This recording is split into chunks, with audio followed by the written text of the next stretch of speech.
Movement 5. In movement 5, I'm going to do the defender's side first. And here the defender is going to actually initiate from the end of movement 4. So what we're going to do is this side first, and then I will reverse angles so that we can see it. So picking up where we left off, we stepped out of the way of the back fist.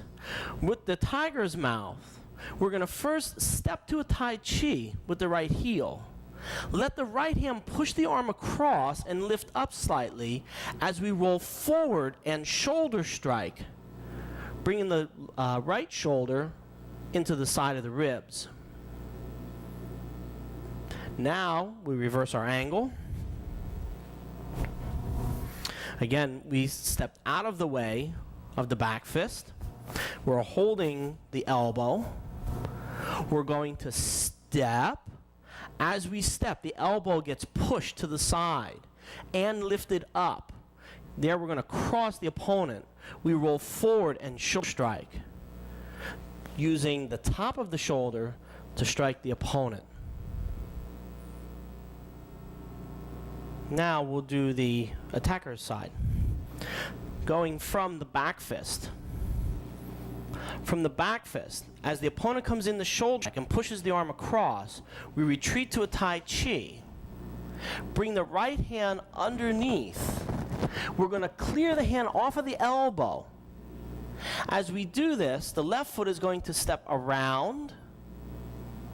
Bring the left hand overhead. We grab. Roll forward to a half horse. And cervical strike to the 7 cervical.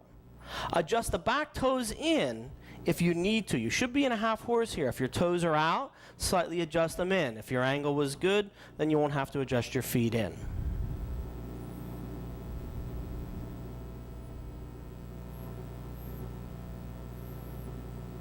For movement 5, now as the defender moves in, first we step to a Tai Chi. Again, make sure when you step your foot between the opponent's legs. Now we have to come between his feet because that's what's going to help upset his balance. Now this movement is a shoulder strike, so we're going to be in very, very close to the opponent. Now as you do this, you need to take your right hand, push the elbow across, and lift it slightly up. This will expose the side, allowing you to come in with the shoulder and strike. Now, the attacking side, as he feels the shoulder strike come in, he'll retreat to a Tai Chi and bring his hand under deep. See how far in it has to come under? He clears off, grabbing the wrist. Now, we're going to step in with the foot and around, stepping behind. The hand comes overhead. As your weight drops, just as we did in previous movement, the hand will hammer fist to the 7 cervical. Again, the attacker's right hand still has a grip, not a tight grip, but a loose grip, holding the opponent off balance, right, with this movement. And the defender's left hand is out to the side. Right, so let's try this again.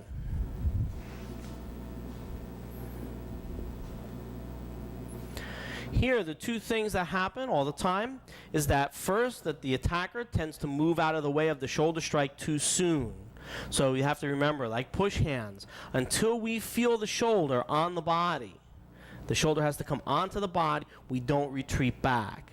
Second, you have to come in stepping in between the feet. So we step in deep, right? Come into the opponent, forward.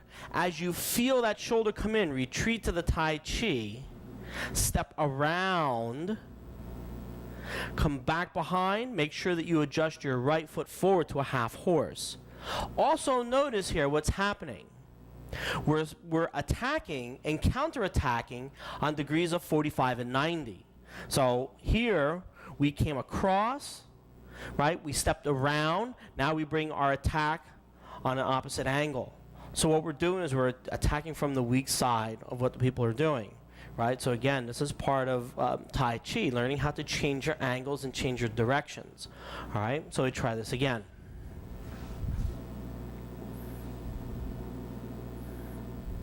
We step in, shoulder strike, push the arm across, exposing the opponent. Make sure you keep your body down when you sink. If you rise up, as you get the shoulder strike, you're going to get knocked off balance. Turn the waist, bring the foot around, opening the hips. Now, shoulder strike. Also, when you make a fist, keep your thumb tucked in. All right, and we try this once more. In Tai Chi, the fist should be closed, thumb on the side, yet relaxed. Should not be a tight fist, but the hand does close all the way. We come in shoulder strike, retreat out of the way, and we return with a cervical strike. This movement, the cervical strike, does show up many times throughout the course of the whole form. Now we'll let Dennis and Roz do the movement normally.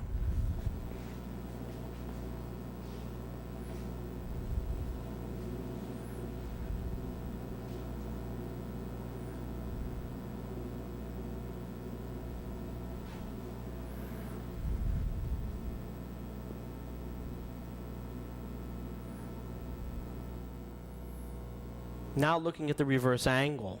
First we step in. Make sure you bring the foot in. See how the foot comes into the center. Bring the shoulder. You have to sink your body down and turn so that the shoulder comes in. And we shoulder strike. Retreat back. See how the hand comes in deep. This is just like weaving in the clouds. Hand comes in deep under the arm, clears off, grabbing, pulling the opponent off to the side. We come overhead as we step around. Bring the hand overhead and strike down, adjusting the toe in. If we hold it here, again, notice that the angle. We were almost in line, striking off to a slight angle. We step in and around, coming behind. This is very indicative of the Guanping form and the movements that we do throughout Guanping. All right, so let me try this again.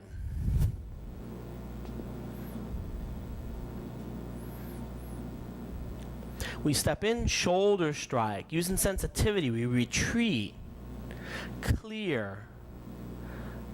Step behind, slowly. Whole body does the cervical strike as you pull, holding the opponent off balance. And we repeat this again.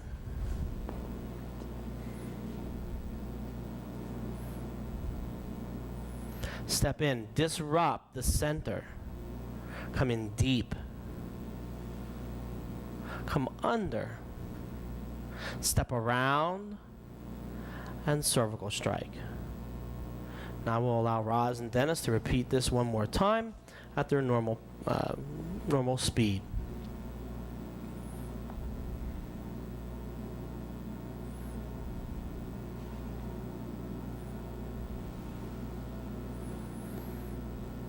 Notice how tight the footwork is.